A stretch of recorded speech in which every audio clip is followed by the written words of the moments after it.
Women who thrived after loss, from grief to greatness. She was born into a world that never planned to let her rise. A world that whispered limits before she could even speak. Bessie Coleman entered life in the deep south of America, where the soil was heavy with hardship and the sky felt painfully far away. She was born to a family of sharecroppers where survival itself was an act of courage. Every day was shaped by labor loss and silence. Her childhood was filled with cotton fields, long hours, and the quiet grief of dreams postponed.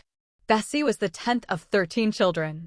Her parents worked endlessly yet remained trapped by poverty and racial injustice. When she was still young, her father left hoping to find dignity elsewhere. That departure carved a wound into her heart. It taught her early that love could vanish and stability could shatter. Her mother was left to raise the children alone, carrying grief like an invisible weight. Bessie watched her mother endure without complaint, and from her she learned endurance. School was a fragile gift. She walked miles to a one-room schoolhouse. She loved learning because knowledge felt like a door slightly open. Yet education came second to survival.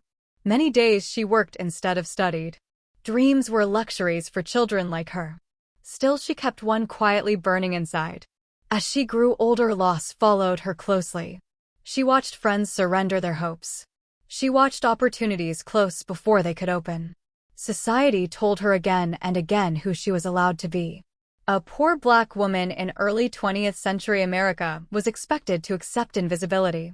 But something inside Bessie refused. When she moved north, she believed the air would be freer. Chicago offered work, but not equality.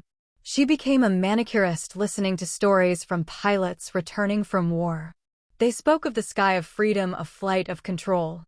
While she listened, something awakened. The sky that once felt unreachable now felt like a calling. Then came another loss.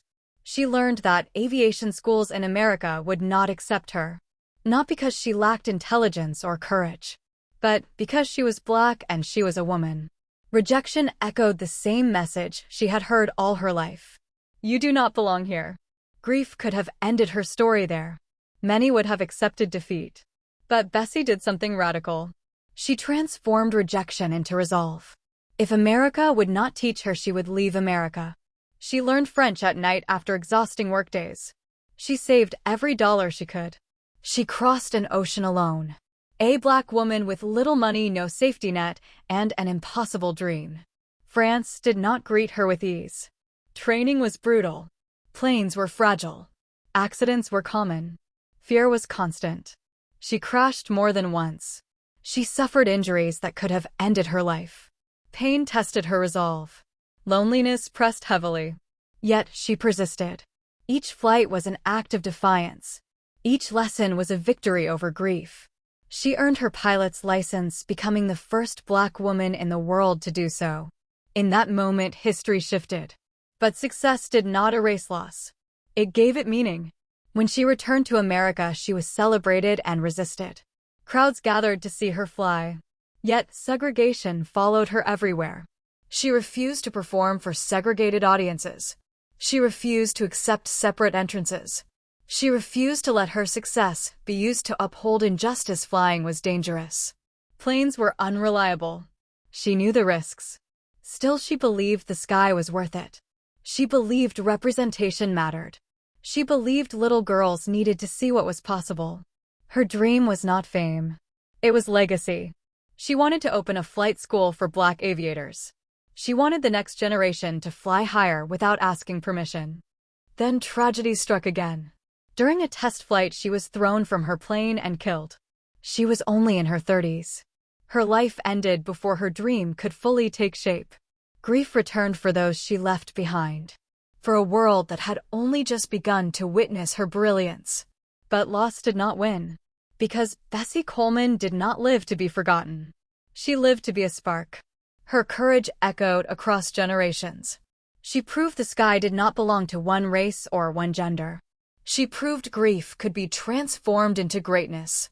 She proved that even when the world closes every door, a woman can build her own wings.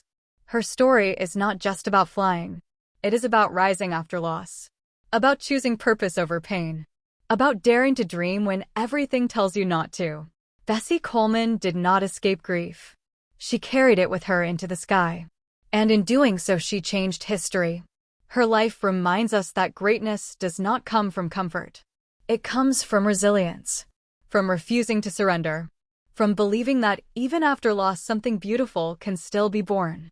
And every time a woman dares to dream beyond her circumstances, every time she rises after heartbreak, every time she chooses courage over fear, the legacy of Bessie Coleman lives on.